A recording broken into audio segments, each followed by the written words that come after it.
ক্ষমতার লড়াই আর বিশ্বাসঘাতকতা, ইতিহাস যেন বারবার একই গল্প নতুন চরিত্রে ফিরে আনে। পলাশীর প্রান্তরে মীর জাফরের বিশ্বাসঘাতকতা যেমন একটি সাম্রাজ্যের ভাগ্য বদলে গিয়েছিল, তেমনি আধুনিক ভূরাজনীতির মঞ্চে এক ঘনিষ্ঠ বিশ্বাসঘাতকের হাত ধরেই ধরা পড়লেন ভেনেজুয়েলার প্রেসিডেন্ট নিকোলাস মাদুরো। ভেনেজুয়েলায় হামলা চালিয়ে প্রেসিডেন্ট নিকোলাস মাদুরো ও তার স্ত্রীকে এ মাসের শুরুর দিকে তুলে নিয়ে যায় যুক্তরাষ্ট্র।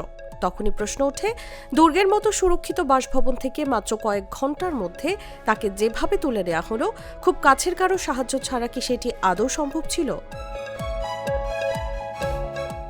এরপরই বার্তা সংস্থা রয়টার্স জানায়, মার্কিন বাহিনীর এই অভিযান এত সহজ হয়ে গিয়েছিল মূলত একজন বিশ্বাসঘাতকের কারণে। মাদুরোর অত্যন্ত ঘনিষ্ঠ ওই ব্যক্তি প্রতিনিয়ত ভেনেজুয়েলান প্রেসিডেন্টের তথ্য মার্কিন গোয়েন্দা সংস্থা সিআইএ এর কাছে পাঠাচ্ছিলেন। ফলে অভিযানের সময় মাদুরোর অবস্থান ও নিরাপত্তা ব্যবস্থা সম্পর্কে আগে থেকেই নিশ্চিত ছিল যুক্তরাষ্ট্র। কিন্তু কে ছিল সেই মীর জাফর সেটি জানানো হয়নি, ফলে জল্পনা বাড়তেই থাকে। সেই জল্পনার আগুনে এবার ঘি ঢেলে দিয়েছে রয়টার্সই। বার্তা সংস্থা রয়টার্সের এক প্রতিবেদনে জানানো হয়, মাদুরোকে বন্দী করতে যুক্তরাষ্ট্রের অভিযানের কয়েক মাস আগেই দেশটির স্বরাষ্ট্রমন্ত্রী দিওসদাদো কাবেলোর সঙ্গে আলোচনা করছিল ট্রাম্প প্রশাসন। দিওসদাদো কাবেলো দীর্ঘদিন ধরেই ভেনেজুয়েলার দ্বিতীয় ক্ষমতাধর ব্যক্তি হিসেবে পরিচিত। সাবেক প্রেসিডেন্ট হুগো চ্যাভেজের ঘনিষ্ঠ সহচর কাবেলো পরে মাদুরোর বিশ্বস্ত সহযোগী এবং দমন নীতির প্রধান প্রয়োগকারী হিসেবে পরিচিতি পান।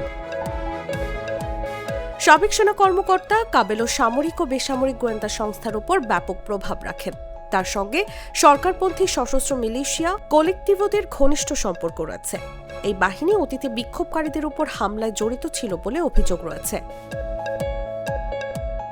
বিষয়টি সম্পর্কে অবগত একাধিক সূত্র জানিয়েছে, ৬২ বছর বয়সী কাবেলোকে যুক্তরাষ্ট্র সতর্ক করে জানিয়েছিল তার অধীনে থাকা নিরাপত্তা বাহিনী কিংবা ক্ষমতাসীন দলের সশস্ত্র সমর্থকদের ব্যবহার করে যেন বিরোধীদের উপর দমনপীড়ন চালানো না হয়। কাবেলোর নিয়ন্ত্রণাধীন এই নিরাপত্তা কাঠামোর মধ্যে রয়েছে গোয়েন্দা সংস্থা, পুলিশ ও সশস্ত্র বাহিনী। যুক্তরাষ্ট্র মাদুরোকে যে অভিযোগে তুলে নিয়েছে, সেই একই মাদক পাচার মামলায় নাম রয়েছে কাবেলোরও।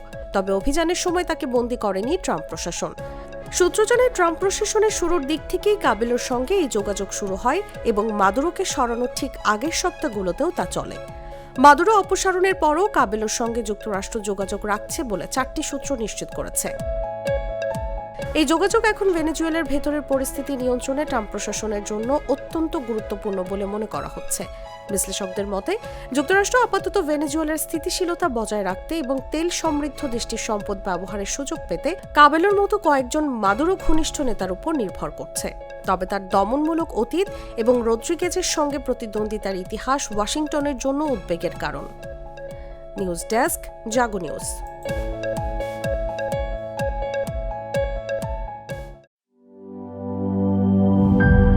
গ্লিটারের টুইন লেমন ও অ্যান্টিব্যাকটেরিয়াল ফর্মুলা বাসনকে চকচকে জীবাণুমুক্ত করে আমাদের দেয় গ্লিটার গ্যারান্টি।